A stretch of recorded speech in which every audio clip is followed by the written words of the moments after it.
Ndabashuhuje mumeze neza.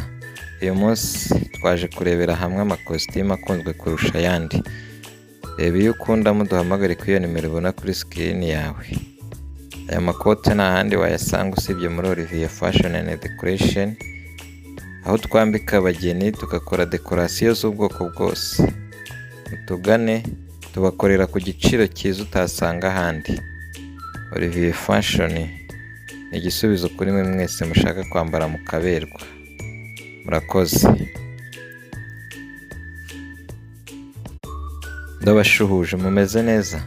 Uyu munsi twaje kurebera hamwe amakositimu akunzwe kurusha ayandi. Reba iyo ukunda muduhamagare kuri iyo nimero ubona kuri sikirini yawe. Aya makote nta handi wayasanga usibye muri Olivier Fashion and Decoration, aho twambika abageni tugakora dekorasiyo z'ubwoko bwose.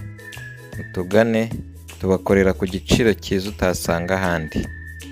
Olivier Fashion ni igisubizo kuri mwe mwese mushaka kwambara mukaberwa. Murakoze.